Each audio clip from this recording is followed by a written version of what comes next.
mai a la vida a Sant Pere de Ribes havia existit un col·lectiu LGTBI com a tal. Nosaltres, els membres que en formem part actualment, notem que alguna entitat afí sí que havia fet alguna activitat LGTBI en concret, o volem fer projectes de manera continuada on realment es toquin les necessitats de les persones i no esdevinguin els dies de commemoració del col·lectiu com l'únic dia que es treballen els fets LGTBI. El Punt R és un projecte que comença fa 5 anys.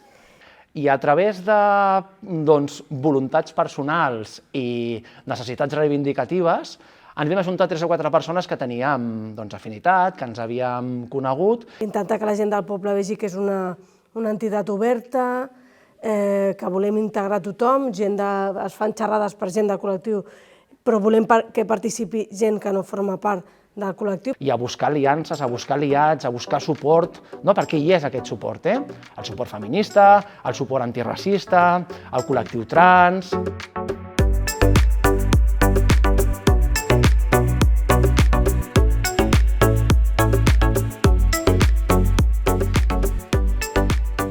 He participat tant amb tot el tema de festes, amb tot el tema dels dies del dia contra la violència de gènere, el dia contra la LGTBI-fòbia, el dia de tot el que hem proposat. I he fet sempre voluntariat, tota la meva vida.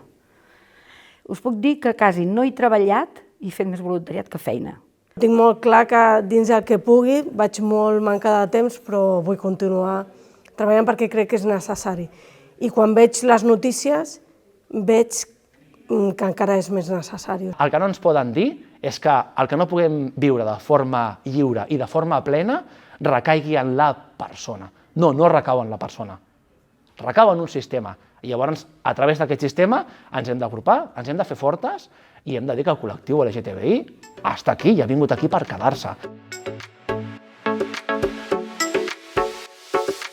Ens hem d'implicar amb les coses i més a nivell local. Perquè fins ara havíem funcionat de manera individual, llavors eres el maricón del poble o la lesbiana del poble o aquella que té relacions amb algú del mateix sexe però que no fa vida Ribes.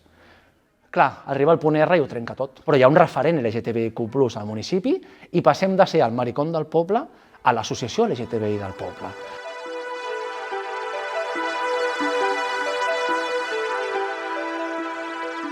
A mi m'hagués agradat molt, quan era petit, que hi hagués un grup així on pogués trobar gent com jo, on hi hagin referents positius i propers. Sobretot a la meva edat, el més maco és que continues a aprendre. I aprens de les persones que fan coses que diries, carai, mira que és difícil treballar, mira que és difícil fer voluntariat, mira que és difícil en un món com el que estem, que es porti endavant les lluites per el que creus i per el que ets. I el voluntariat és una cosa que tu fas perquè et surt de tu, perquè penses que tu et pots fer sentir útil, et pots fer sentir bé amb tu mateix. Per nosaltres la recompensa és l'haver fet una cosa ben feta i l'haver poder ajudar una persona que ho està passant malament o que sincerament potser necessita un cop de mà.